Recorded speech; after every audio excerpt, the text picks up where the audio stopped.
guys. Happy New Year. Yeah, I'm just making an update on. We've done a little bit extra now since the last video, so we figured share it. So the glass. Usually the glass partitions for the shower are clipped onto the wall and floor. We just didn't want to deal with any clips and then having the fixed panels, the screens set up with holes and extra work. So typically they get siliconed in, and the silicone is we're going to be using a structural silicone to hold it in place on the floor and partially the wall, but just for extra safety, the flying edge of the fixed panel, the larger one, we had some aluminum stock. This is 1 inch by 3/4, and it's a 6061 aluminum. I'm just looking for the labeling. I don't see it. 6061. Oh yeah, right there. That's 6061. And what we do is, what my father likes to do is we put a polish to it, and it just looks like a finished product once it's done. This isn't completely polished, but we start with like 80, and then we go to say 220, and then we jump up to 5, and then from 5 we jump up to 2, and then from 2 we use this Mother's mag and aluminum polish. It has a little bit of a powder substance added in with a paste, and that polishes right off to a finish. Anyway, so we make our connections. We're drilling through and countersinking at the top ends, and we countersink it and then drill and tap. We're drilling and tapping. But I'll show you what we had worked on for extra safety on that fixed panel, just in case somebody slipped and banged into it, and it's got to be able to withstand, some force getting hit. So the top edge is what's really going to want to flap around, because the wall is going to have continuous structural silicone on the floor and the wall, and that does the waterproofing too. But so like an 1/8 inch. So what we had set up, this is my dad's little design here. This is the grab arm, and what happens is the height of this door, the top of this door light comes across, and that's where this represents this tooth, which accepts the 1/2 inch tempered. And then what happens is there's a clear vinyl that we cut the width of the tooth, and it wraps inside, and then the glass panel comes up, and there's actually some down tension on this. This has to lift up a little bit, like an 1/8 or so, 3/16, and that keeps the pressure down on the glass continuously. And then you see this little space from here to the underside of the bar. That kind of separates the glass from the arm. Anyway, I can just share that little thing. That's it's my dad's.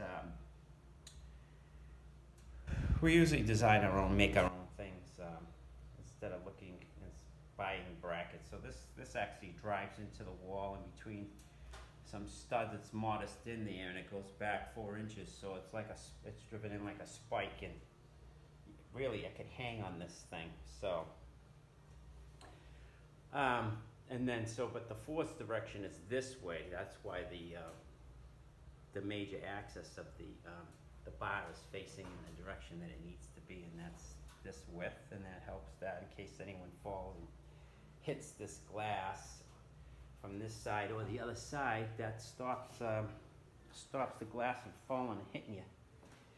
Anyways, and then this one we made a finger to grab here too, a tooth that goes up in through here, and that grabs that one panel, and that panel gets silicone down wall and floor. And that's all we got. My father's polishing these off, and we're going to put these cover plates on, and he's polishing that up, and that comes on there and cleans that underside off. And we got an end cap we gotta cut out to go inside there, and that end cap's off, and that finishes that off. So then we're waiting. Tomorrow well, Monday we're gonna call a couple places and get a couple prices on these fixed pieces, these screens. They call them. They're 2 fixed pieces of glass, and they set in there, and then that's it. Once it comes in, it'll have a finished edge similar to this door. It'll be polished and beveled, so it's clean. And we usually leave a strong 1/8 between the glass and your wall, your glass door and your fixed panels, so the door can swing. And in case anything does settle over the course of the years, it's not going to try to hit each other. So 3/16 is the I think the industry standard. So there'll be no gasketing on the sides. And then this one here could be a little bit of an issue because there's a perpendicular body jet that's in line with this, so we may have to do something with this edge, but this will be an 1/8 of an inch from here to there. I wish I could put you down, but we as you come down, as long as your walls are square and plumb, your panels, fixed panel layouts are pretty much equal. So these laid out pretty clean. Everything's square and flat. Flat's important too. And that's it. So I don't know. We're gonna be waiting. I don't know how long we're gonna wait for these 2 fixed panels to come, but we still have to finish that edge of the. That's gonna get the Padauk, but we can get in there and clean that off after the glass is on if we don't do that prior. But anyways, then this shower finally will be operable because we really couldn't use body jets or any of these spraying things because the water's just spraying all over the place. And then once those are in, this shower's done. Anyways, guys, that's it. We'll share a couple little videos of us polishing that off and show you how the steps we used to get it to almost chrome out. That's a chrome finish, and that's just a polished aluminum finish. That's the way we do it. There's other ways to do it. Some guys, they have the clips on the wall, and they've used 1 clip now. They used to have 2 clips and then 1 clip on the bottom. Some guys run a track on the bottom. But we'll show you once we set these fixed panels. Anyways, you guys, Happy New Year, and we'll catch you on the next video when we make some more progress. Take it easy.